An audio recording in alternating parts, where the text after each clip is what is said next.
Welcome back to the Ranjit Kumar show. आज हमारी बात हो रही है रॉबिन पत्रस साहब से, जो लीड ट्रेनर हैं एरन एचआर एंड ट्रेनिंग कंपनी के, और बहुत ज़बरदस्त ट्रेनिंग कराते हैं। और ये कह रहे हैं सिर्फ मेरा ट्रेनिंग पढ़ाना सिखाना एक पेशा नहीं है, बल्कि लोगों की ज़िंदगियाँ बेहतर हों, और जो हेल्थ एंड सेफ्टी की अवेयरनेस हो जिसकी जिम्मेदारी मैंने ले रखी है, और वो जिम्मेदारी बनती है कि मैं घर घर गली गली ऑफिस ऑफिस, छोटा ऑफिस हो या बड़ा ऑफिस हो, ये मैसेज मैं वहाँ लैंड करना चाहता हूँ। पहले हमने इनसे बात की फायर सेफ्टी के हवाले से। जो लोकल मॉल्स हमारे पास बने हुए, फैंसी मॉल्स तो हैं, लेकिन इनमें सेफ्टी सिक्योरिटी की क्या इंतजामात हैं, जब आप सुनेंगे आपका तहस नहस हो जाएगी, जाना चाहिए या नहीं जाना चाहिए।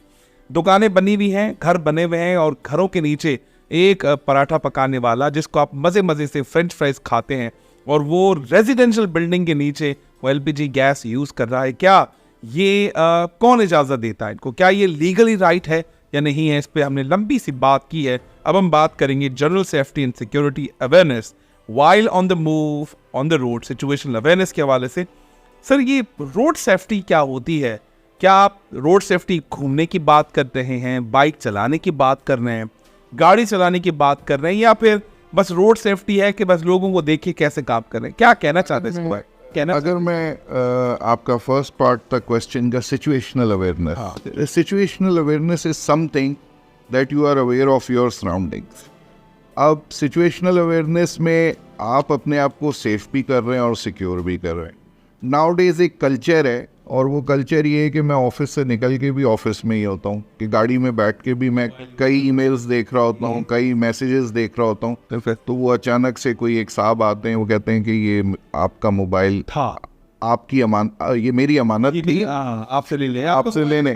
तो वो अचानक से नहीं आता।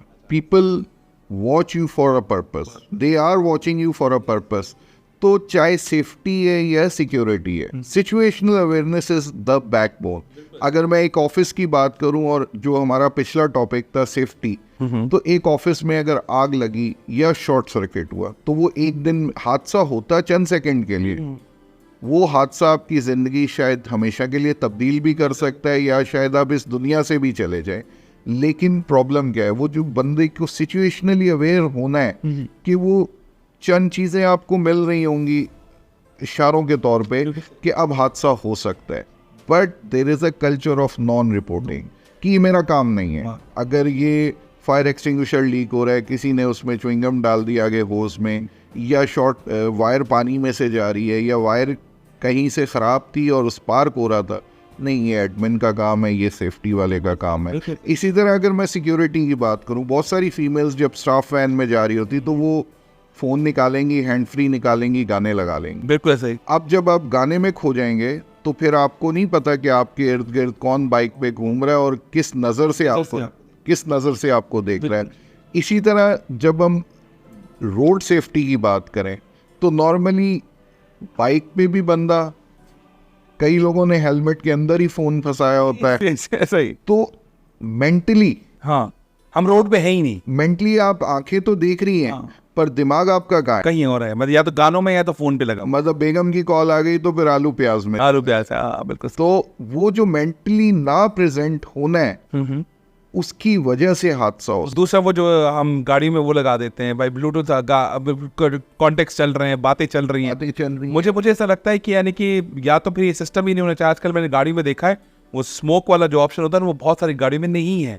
सो I think they have realised this safety security. मुझे लगता है एलईडी वाला ऑप्शन होना ही नहीं चाहिए गाड़ियों में, मतलब या इस तरह का जो आप कह रहे हैं। आपका एक कैची सा सॉन्ग, वीडियो नहीं भी है, हाँ, आपका अटेंशन डाइवर्ट कर दे, कहीं ना कहीं आपका दिमाग उधर जाएगा। और अगर वीडियो है, हाँ, तो आपकी आंखें भी जाएंगी, आपकी आंखें भी जाएंगी।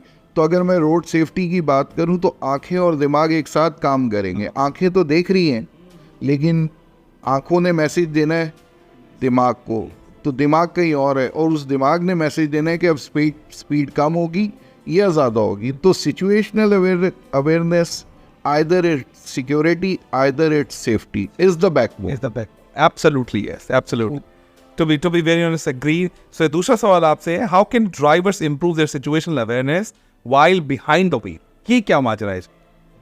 Lesser use of cell phone, फिर केबिन के अंदर distractions कम हो, केबिन के अंदर डिस्ट्रैक्शंस की बात करें तो क्लाइमेट कंट्रोल है, म्यूजिक राइट अप डाउन, मेरी मर्जी का म्यूजिक आए तो बेस ज़्यादा हो जाए, तो वो सारी चीज़ें। फिर गाड़ी के अंदर कई लोग जो होते हैं नाश्ता करके नहीं निकलते तो वो गाड़ी में भी खा रहे होते हैं, कई लोग स्मोकिंग कर रहे होते हैं, तो जेन में टेंशन है। मतलब हम ट्रेनिंग करवाते हैं तो मैं 3 पिक्चर्स दिखाता हूँ स्टार्टिंग ऑफ द राइट कि इस मोड पे निकलोगे, इस मोड पे निकलोगे या इस मोड पे मतलब बिहाइंड द व्हील अगर आपके दिमाग में 1000 प्रॉब्लम्स हैं, मतलब एक स्मिथ सिस्टम कहलाता है डिफेंसिव ड्राइविंग में, तो वो जो स्मिथ अंकल गए हैं उनकी 1942 की एक वीडियो है, उस वक्त भी उनके दिमाग में बिल आ रहे थे और आज तो हमारे दिमाग में बिल ज़्यादा चल रहे होते हैं।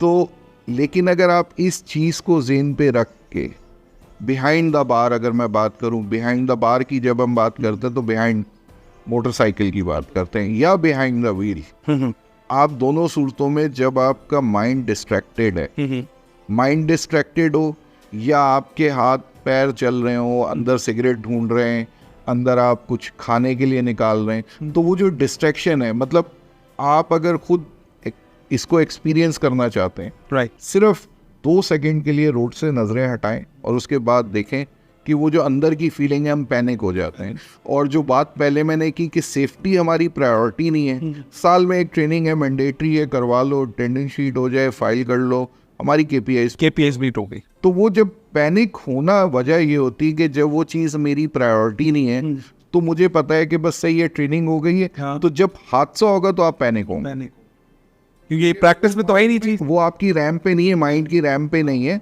वो तो बस अचानक से हादसा अचानक से नहीं होगा। तो हादसा प्लान हो चुका होता है, हम तैयार नहीं होते उसको। आपके लेफ्ट पे गाड़ी, आपके राइट पे गाड़ी, और आपके राइट पे फुटपाथ है, आपके सामने वाली गाड़ी, आपके पीछे वाली गाड़ी।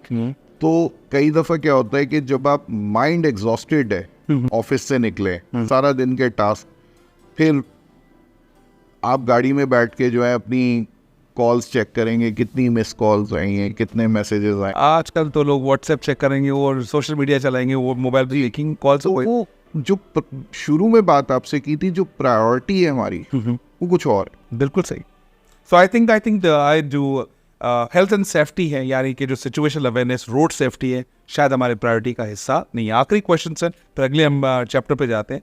आर देयर एनी लॉज और regulations regarding road safety that people commonly overlook? Occupational health and safety act है, अनफॉर्चुनेट इवेंट एक हुआ था, बिल्डिंग कोड ऑफ कंडक्ट भी आ गया, इंटरनेशनल लॉज भी हैं, डिफेंसिव ड्राइविंग बहुत सारी कंपनीज करवाती भी हैं, but again you can't expect a magical change in a day training। यानी कि आप 365 दिन में एक दिन आप इसको पढ़ें, प्रैक्टिस ना करें, ना आपका वो प्रायोरिटी लिस्ट के अंदर हो, हाउ कैन यू एक्सपेक्ट जब इवेंट होगा और आप उसको प्रैक्टिस करेंगे? एक और भी चीज़ है, मैं कई कंपनीज में ट्रेनिंग्स कराने जाता हूँ तो कई सीनियर लोग बैठे होते हैं, तो वो सामने लैपटॉप भी खुला है। यार आपकी प्रायोरिटी ट्रेनिंग नहीं थी, आपकी प्रायोरिटी लर्निंग नहीं थी, मुझे पता है। आप ये काम दुबई में कर सकते हैं, दुबई में गाड़ी सस्ती है, लाइसेंस महंगा है, बहुत महंगा है। Yes, you are right. और आपको ये भी पता है कि जुर्माना उससे ज़्यादा महंगा है। अभी मेरे दोस्त कह रहे दुबई में जितना उसने मुझे खाना पीना रहना खर्चा नहीं गिनवाया, इतने तो उसने मुझे फाइन्स गिनवाए। यस, बिल्कुल सही है जी, बिल्कुल ठीक कह रहा है। वो जो इम्प्लीमेंटेशन ऑफ द लॉ है और capacity building of the law enforcement है, प्लस आपके यहाँ कानून को भी तब्दील होना पड़ेगा। लेकिन आखिर जिम्मेदारी किसकी सर? ये जिम्मेदारी इंडिविजुअल की है, हम सब की है। कौन सिखाएगा? क्योंकि मैंने कॉलेज में सीखा, ना मैंने स्कूल में सीखा, ना यूनिवर्सिटी में मेरा कोई कोर्स है, और मैं जब तक मैन्युफैक्चरिंग में नहीं जाऊंगा, क्योंकि फैक्ट्री पे जब तक ऑयल एंड गैस में, हाँ, या ऑयल एंड गैस में तभी भी नहीं सीखूंगा। ये तो चलो मेरी किस्मत बहुत अच्छी थी कि मैं 2 मैन्युफैक्चरिंग कंपनीज में चला गया, वहां पर मैंने इंपॉर्टेंस देखी। लेकिन वहाँ इवेंट सेलिब्रेट ज्यादा होते थे कि आपने इवेंट सेलिब्रेट कर दिया, लेकिन उसकी प्रैक्टिस नहीं थी। हाँ, वो कपड़े पहन के अच्छा लगता था मुझे, फायर सेफ्टी वाले कपड़े पहने तो कवरऑल पहन के इट लुक्स गुड। जब इवेंट हुआ ना सर, इवेंट, दोनों HSC मैनेजर मौजूद ही नहीं थे। उसके बाद फिर वो जो नहीं होता बड़ा जो पानी वाले फायर होस सर खोला, हमने उसको पकड़ा, पानी नहीं आ रहा उसके अंदर, एंड मैंने अपनी आंखों से ऐसा एक बड़ा इवेंट देखा। उसमें कोई जानी नुकसान तो नहीं हुआ, माली नुकसान बहुत हुआ। मैंने 4-5 कमरे टूटते हुए, उन्होंने लाते मारी, शीशे तोड़े, अंदर घुसे, जहाँ से वो सर्किट जो है ना वो डैमेज हुआ था, फिर उसको कंट्रोल किया, पूरी ऑफिस को खाली कर दिया, हम असेंबली पॉइंट में जमा हुआ, मैंने देखा ये सारा इवेंट। लेकिन ऑन द इवेंट कोई ट्रेन ही नहीं था, मतलब 2 बंदे नहीं होंगे तो पूरी ऑफिस चल जाएगी। देखिए इसमें एक जो सबसे बड़ा मसला है, मैंने एक प्रोजेक्ट किया था एक फॉरेन फर्म के लिए, तो हम जब ट्रेनिंग की बात करते हैं या पॉलिसीज की बात करते हैं तो नॉर्मली क्या होता है कि पॉलिसी बनी, फाइल के अंदर चली गई। हाँ, आप डाउन द लेन जब पॉलिसी बना रहे हैं, तो अगर मैं बात करूं कि एक पॉलिसी है मेसन्स के लिए, HSC पॉलिसी, मेसनरी वर्कर, तो हम कभी भी उन मेसन्स को अपने साथ कुर्सी पे बिठा के बात नहीं करेंगे। अगर एक जगह साउंड जो है ना, नॉइज बहुत ज़्यादा है, तो आपको एयर प्लग चाहिए, बिल्कुल चाहिए, आपको एयर प्लग चाहिए, तो आपको वो वाला चाहिए जो 8 घंटे बंदा पहन सके। बिल्कुल सही। अब जब HSC मैनेजर या HSC ऑफिसर स्टैंडर्ड स्पेसिफाई नहीं करेगा, तो आपका जो प्रिक्योरमेंट है वो प्रिक्योरमेंट जो है ना लोवेस्ट रेट उठाएगा। हाँ, जो सस्ता मिलेगा आपको दे देगा। आपने इन्वेस्ट जरूर किया पर रिटर्न ऑफ इन्वेस्टमेंट नहीं। Like I remember I was working on a project जो एक इलेक्ट्रिकल का प्रोजेक्ट था, तो मेरे 4 वेंडर्स थे, 4 सब कॉन्ट्रैक्टर्स थे, तो मैंने एक स्टैंडर्ड बनाया, हेलमेट इस स्टैंडर्ड का होना चाहिए, शूज़ स्टैंडर्ड के होने चाहिए, ग्लव्स स्टैंडर्ड के होने चाहिए। तो दूसरे दिन वो एक कॉन्ट्रैक्टर का बंदा आया कि सर ये जो आपने स्टैंडर्ड बताया है शूज़ का, तो ये तो 14,000 रुपये का जूता है, मैं लेबर को कहाँ से ला के। अब प्रॉब्लम ये कि तुमने काम क्यों पकड़ा? फिर इलेक्ट्रिकल का काम है, आप उसको एक स्टील टो दे रहे हो और वो भी 900 रुपये वाला या 700 रुपये वाला। कंस्ट्रक्शन साइट है, टूटेगा, टूटने के बाद वो प्लेट तो वाजे है और कहीं से वो बिजली का तार से टच हो गया, तो इस जूते का मैं क्या करूँगा? मतलब वो तो कुछ नहीं कर सकता। प्रॉब्लम ये कि आप दुबई में कोई भी बिजनेस है, वहाँ ये चीज़ प्रायोरिटी पे होती है कि यार ये बजट इसके लिए। बिल्कुल सही। यहाँ मेरी प्रायोरिटी सिर्फ काम लेना है और बड़ी कंपनी का काम लेना है। वहाँ पे सेफ्टी हाँ कर लेंगे, एक 50,000 वाला बंदा रखेंगे, बस वो पेपर पूरे कर देगा। तो जब आप पेपर पूरे करेंगे, मतलब एक सेफ्टी के अंदर और इन डेप्थ जाएँ, तो साइट के ऊपर एक चीज़ होती है, ऑयल एंड गैस में भी या कंस्ट्रक्शन में भी जो बड़े प्रोजेक्ट्स होते हैं, एक चीज़ होती है वर्क परमिट। तो अभी 2 दिन पहले मैं एक ट्रेनिंग करा रहा था, उसमें साइट मैनेजर्स भी थे, EHS ऑफिसर्स भी थे। मैं तुम लोगों में से कितने लोग साइट पे जाके परमिट इशू करते हो? ऐसा शायद कोई नहीं होगा।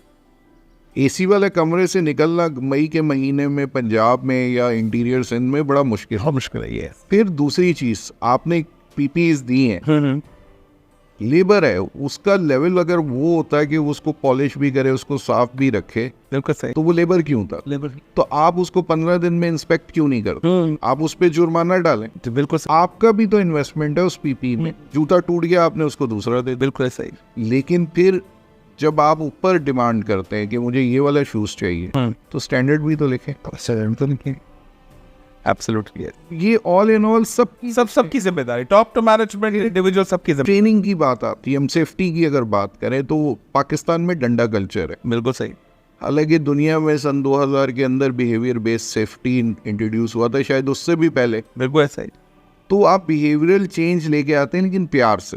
राइट। तो हमें इसको नटशेल में अगर कहना चाहेंगे, जो सेफ्टी है और अवेयरनेस है और जो जितनी भी हम बात कर रहे हैं, it's a behavioural change, it's not a डंडा चेंज। मिलते हैं छोटे से ब्रेक के बाद, मजीद आपसे बात करते हैं the benefits of OHSE training for employees पे हमारा टॉपिक होगा। And thank you very much for all the awareness. और हम ये छोटे छोटे स्निपेट्स भी बनाएंगे और बड़ी बड़ी वीडियोस भी बनाएंगे, और हम लोगों को चाहेंगे कि आपसे ये लर्न करें। और मैं चाहता हूँ कि पहले, मैं दुनिया को नहीं कहता कि आप अभी से ये शुरू करें, मैं आपको प्रॉमिस करता हूँ मैं पहले अपने घर से शुरू करूँगा। I will share my videos and pictures, what ever you taught me I have started. तो आई थिंक इसका मकसद पहला या पूरा हो जाएगा। And thank you very much for enlightening content as well. छोटे से ब्रेक के बाद लास्ट मॉड्यूल करते हैं, then will wind up the show. Thank you very much, God bless you.